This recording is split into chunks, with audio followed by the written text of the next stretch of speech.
ಅವನು APSನು ದೊಡ್ಡ ಕಳ್ಳ ನಾಯಿ ಸಾಕು ನಾಯಿ ಬಿಡ್ತಾನೆ ದುಡ್ಡು ಕೇಳಕ್ಕೆ ಹೋದ್ರೆ ಲೋಪರ್ ಸೋಳವಾಗ ತಲೆ ಇಟ್ಕೊತೀನಿ ನೀನು APS ಡೈರೆಕ್ಟ್ರೆ ನೀನು ನಮ್ಮನ್ನು ಪೋತಾಗೆಲ್ಲ ನೀನು ನಮ್ಮನ್ನ ಯಾಕೆ ಈ ಬಾಳೆ ಹಾಕೋಬೇಕು ಯಾವ ಸೂಳೆ ಮಗನೇ 25 ಲಕ್ಷ ಕೊಟ್ಟೆ ಅವನ ಅಪಾಯಿಂಟ್ಮೆಂಟ್ ತೊಗೊಳಕ್ಕೆ ಸೂಳೆ ಮಗನಿಗೆ ಕಿಷ್ಟತ್ತ ಪಿಕ್ಚರ್ ಮಾಡೋ ಅವನ ಮಗನು ತೆಂಗಿಸ್ಕೊಂಡವನೆ ಓಟ್ ಇಟ್ಕೊಂಡವನೆ ಸೂಳೆ ಮಗ ನಮ್ಮ ಮನೆ ಪೋತಾಗ ನಿನ್ನ ಅಪ್ಪನ ಕುಟುಂಬ ಪೋತಾ ಇರ್ಬೇಕು ನೀನು ಶಿಕ್ಷಕರು ಮೇಲೆ ತೆಗಿಬಾರ್ದು ಫೋನ್ ಇಲ್ಲ ಆಮೇಲೆ ಅವ್ನು ಜೋಗಿ ಪ್ರೇಮ್ ಏನು ಸ್ವಾಮಿ ಅವನಿಂದ ಅವನು ಉದ್ಧಾರ ಅವರೇ ನಾನು 10 ಸಾಯಿಸ್ಕೊಂಡು 18 ವರ್ಷ ಆಯ್ತು ಎಷ್ಟು ಹೋಗಿದ್ದೀರಾ ಅವ್ರಿಗೆ ಸುಳ್ಳ ನಮಗೆ ಅನ್ನಕ್ಕೆ ಕಸಿಲ್ವಾ ದುಡ್ಡುಗಿಲ್ವಾ ಇವತ್ತಿಂದ ಇಷ್ಟಕ್ಕಂటే ಅವ್ರು ಪಿಕ್ಚರು ಜೋಗಿ ಪ್ರೇಮ್ ಪಿಕ್ಚರ್ ಮಾಡಿದ್ರೆ ಇವತ್ತು ಗಂಟೆ ಒಬ್ಬ ಪಡಿಯಲು ಉಳಿದಿಲ್ಲ ಯಾರು ಉಳಿದವ್ರೆ ಅಂತ ಅವ್ರು ಮಾತ್ರ ಚೆನ್ನಾಗಿ 100 ಕೋಟಿ ದುಡ್ಡು ಕೊಡಿಕೊಂಡು ಫೋನ್ ತೆಗಿಯಲ್ಲ ಯಾವಡಿಗೆ ಬಾಲ್ ಫ್ರೆಂಡ್ ಲೆಕ್ಕ ಚೆನ್ನಾಗಿ ಬಡಿಯ ಬಾಲ ನೀನು ಕೆಲಸ ನನ್ನ ಮುಂದೆ ಔಷಧಿಗೋಡ್ಕೆಲ್ಲ ಯಾವಡಿಗೆ ಬಾಲ್ ನಿಮ್ಮ ಅಪ್ಪ ನೀವು ಹುಟ್ಟಿದ್ರೆ ಬಾ ನನ್ನ ಮುಂದೆ ಯಾಕೆ ಈ ಥರ ಮನೆ ಆಡ್ ಕೆಲಸ ಮಾಡ್ತೀರಾ ತಿನ್ನಿಕ್ಕಿಲ್ವಾ ನಿಮಗೆ ದೇವ್ರ ಕೊಟ್ಟವನೇ ಕೋಟಿಗಟ್ಟಲೆ ದುಡ್ಡು ನನ್ನ ಮಗನೇ ನೀನು ಊರಲ್ಲಿ ಎಣ್ಣೆ ಮೇಯ್ಸೋದು ನನಗೆ ಗೊತ್ತಿಲ್ಲ ಎಲ್ಲ ಗೊತ್ತು ನೀನು ಎಣ್ಣೆ ಮೇಯ್ತಾ ಇದ್ದು ಕುರಿ ಮೇಯ್ಸೋ ಎಲ್ಲ ಗೊತ್ತು ಹಂಗೆ ಜೋಗಿ ಅಂತ ಪಿಕ್ಚರ್ ಮಾಡಿದವನೇ ನಾಷ್ಟ ಮಾಡ್ಬಿಟ್ಟೆ ನೀನು ಎಕ್ಸ್ಕ್ಯೂಸ್ ಸಿನಿಮಾ ಮಾಡಿದವ್ರಿಗೆ ನಾಷ್ಟ ಮಾಡ್ಬಿಟ್ಟೆ ನೀನು ಯಾರು ಉದ್ಧಾರ ಮಾಡಿದ್ಯಾ ಕರಿಯ ಅಂತ ಪಿಕ್ಚರ್ ಮಾಡಿದ ಸ್ವತ್ತೇ ಹೋದ ಅವತ್ತು ಸಾಲ ಮಾಡಿದ ಕೊರ್ಗಿ ಸ್ವತಃ ಬಾಲರಾಜ್ ಅಂತ ಆನೇಕಲ್ಲ ನೀವಲ್ಲ ಒಬ್ಬ ಡೈರೆಕ್ಟರ ನಿಮ್ಗೆ ನಾಚಿಕೆ ಏಚಿಕೆ ಏನಿಲ್ಲ ಏನು ದುಡ್ಡ ಒತ್ಕೊಂಡ ಬೈತೀರಾ ಇದೆಲ್ಲ ನೀವು ದಯವಿಟ್ಟು ಬರೀಬೇಕು ಹಿಂಗೆ ಬರೀರಿ ಸ್ವಾಮಿ ನಾನೇ ಹೇಳ್ದ ಅಂತ ಬರೀರಿ ಇಂಥ ನನ್ನ ಮಕ್ಕಳಿಗೆ ನಾನು ನೋಡಿ 70 ವರ್ಷ ಸಾಕಾಗ್ಬಿಟ್ಟಿದೆ ಎಲ್ಲರೂ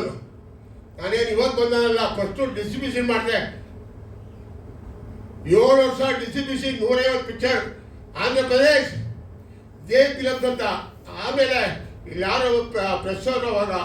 ಹೇಳಿದ್ರು ಕನ್ನಡ ಪಿಕ್ಚರ್ ಮಾಡಿ ಸ್ವಾಮಿ ದುಡ್ಡು ಯಾಕೆ ಹಲವು ತಗೊಳಾಯ್ತು ಈ ಕನ್ನಡದವರು ಕನ್ನಡ ಮಾಡಿ ಆಮೇಲೆ ಇಲ್ಲಿ ಬಂದರೆ ಇಲ್ಲಿ ಮೋಸ ಎಲ್ಲೂ ಇಲ್ಲ ಕನ್ನಡದಲ್ಲಿ ಮಾಡೋಷ್ಟು ಆರ್ಟಿಸ್ಟ್ಗಳು ಡೈರೆಕ್ಟ್ರುಗಳು ಮೋಸ ಮಾಡೋಷ್ಟು ಕ್ಯಾಮ್ರಾಮನ್ ಸಹ ಸತ್ಯ ಆಗಿದೆ ಸೂಳೆ ಮಗ ಅವನ ಅಪಾಯಿಂಟ್ಮೆಂಟ್ ತೊಗೊಳಕ್ಕೆ ಕೆಲಸ ಕಾಸ್ಬಿಟ್ಟೆ ಸರ್ ಇದೇ ಮಯೂರ ಪಿಕ್ಚರ್ಗೆ ಸೂಳೆ ಮಗನಿಗೆ 4 ಅಪಾಯಿಂಟ್ಮೆಂಟ್ ತೊಗೊಳೋಣ ನಮ್ಮ ದುಡ್ಡು ಕೂಡ ಕಷ್ಟ ಏನಿದೆ ಡೈರೆಕ್ಟ್ರು ಸತ್ತೋದ ಅಪ್ಪು ಸತ್ತೋದ ಅಂದ್ರೂ ಸೂಳೆ ಮಗ ಈಗ ಆಗ ಮೊನ್ನೆ ಹೋಗು ನನ್ನ ಮಗನಿಗೆ ಒಂದು ವಾರ ಯಾರೋ ಸಾಯ್ತಾ ಹೋಗು ನಿಮ್ಮ ಮನೇಲೇ ಇದೆ ಅದು ತಮ್ಮ ಸತ್ತೋದ ಹೆಗಡೆ ತಮ್ಮ ಕ್ಯಾಮ್ರಾಮನ್ ಗ್ರೇಟ್ ಕ್ಯಾಮ್ರಾ ಹೆಗಡೆ ಗೊತ್ತೇನು ನಿಮಗೆ ಹೆಗಡೆ ಕ್ಯಾಮ್ರಾಮನ್ ಗೊತ್ತಾ ನಮ್ಮ ಹೇಳು ಶಿಷ್ಯ ಹಾಂ ಸತ್ತೋಗ್ಬಿಡ್ತಾರೆ ಶಾಪ ಇರಬಾರ್ದಂತೆ ಯಾರು ಉಳಿಯಲ್ಲ ಯಾಕೆ ಈ ಬಾಳೆ ಮಾಡಬೇಕು ಅಂತೀನಿ ಕೆಟ್ಟ ಹೆಸರಿ ಬೇರೆ ಯಾರು ಸಿನಿಮಾದವರು ಆಂಧ್ರದವ್ರು ಬರಲ್ಲ ಎದುರ್ಕೋತಾರೆ ಎಲ್ಲ ಮೋಸ ಅಂತ ಕರ್ನಾಟಕಕ್ಕೆ ಹೋದ್ರೆ ಹಿಂಡಾಕ್ಬಿಡ್ತಾರೆ ಮೋಸ ಅಂತ ಎದುರ್ತಾರೆ ದುಡ್ಡಾಕು ಬರಲ್ಲ ಎಲ್ಲ ಡೈರೆಕ್ಟ್ರುಗಳು ಇರ್ಬೋದು ಇನ್ನೊಬ್ಬ ಇರ್ಬೋದು ಮತ್ತೊಬ್ಬ ಇರ್ಬೋದು ಮೋಸ ಮಾಡೋದು ಬಿಡಿ ಕನ್ನಡ ಇಟ್ಟು ಉಳ್ಕೋತದೆ ಆಮೇಲೆ ಗಂಜಿಪುಡ್ರಿಗೆ ಹೇಳ್ತೀನಿ ಏನ್ರಿ ಪಿಕ್ಚರು ತೆಗೆದು ಬಾಡಿಗೆನೂ ಕೊಡ್ಬೇಕೇನ್ರಿ ನಾವು ಯಾವ ನ್ಯಾಯ ಇದು ಆಮೇಲೆ 10 ರೂಪಾಯಿ ಪ್ಯಾಕೆಟು 100 ರೂಪಾಯಿ ಮಾಡ್ತಾರೆ ಏನೋ ಅವ್ರು ಮಿಂಡಿದ 10 ರೂಪಾಯಿ ಪ್ಯಾಕೆಟು ಒಬ್ಬ ಬಡವ ಯಾರು ಬಂದು ಥಿಯೇಟ್ರಿಗೆ ಬಂದು 10 ರೂಪಾಯಿ ಏನಾರು ಕೊಡಪ್ಪ 100 ರೂಪಾಯಿ ಅಂದರೆ ಎಲ್ಲಿಂದ ತರ್ತಾರೆ ಅವರು ಯಾಕೆ ಬಾಡಿಗೆ ತಗೊಳ್ಳಲ್ವ ನೀವು ತಗೊಳ್ಳೋದ್ರೆ ಬಾಡಿಗೆ ಯಾಕೆ ಮಾಡ್ತೀರಾ 100 ರೂಪಾಯಿಗೆ ಅನ್ನ ತಿಂತೀರಾ ಏನು ತಿಂತೀರಾ ನೀವು 10 ರೂಪಾಯಿ ಅಂತ 20 ರೂಪಾಯಿ ಮಾರಿ ಓಕೆ 100 ರೂಪಾಯಿ ಮಾರೋದಾ ಯಾರಿಗೆ ಬರ್ತಾರೆ ಜನ ಥಿಯೇಟ್ರಿಗೆ ಯಾರು ಬರ್ತಾರೆ ಇಂಥ ಚಂಡಾಳ ವ್ಯಾಪಾರ ನಾನು ಎಲ್ಲೂ ನೋಡಿಲ್ಲ. ಇದು ಬಹಳ ಬಿಡಿ ಸ್ವಾಮಿ, ನನ್ನ 15 ಎಕರೆ ಜಮೀನು ಇದೆ, ಅಲ್ಲೋ ಬಾಳೆನ ಗಿಳೆನೋ ತೆಂಗಿನಕಾಯಿ ಹಾಕೊಂಡು ಜೀವನ ಮಾಡ್ತೀನಿ. ಎಲ್ಲ ಗೊತ್ತು ನನಗೆ.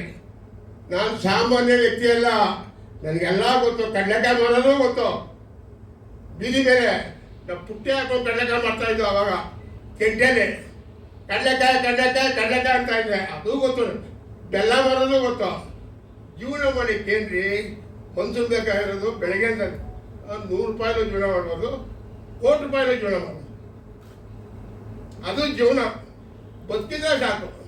ದುಡ್ಡಿದ್ದ ಚಾಣಿಕೇನು 200 ವರ್ಷ 300 ವರ್ಷ ಇರ್ತಾರೆ ಅಂದರೆ ಯಾವಾಗ ದೇವ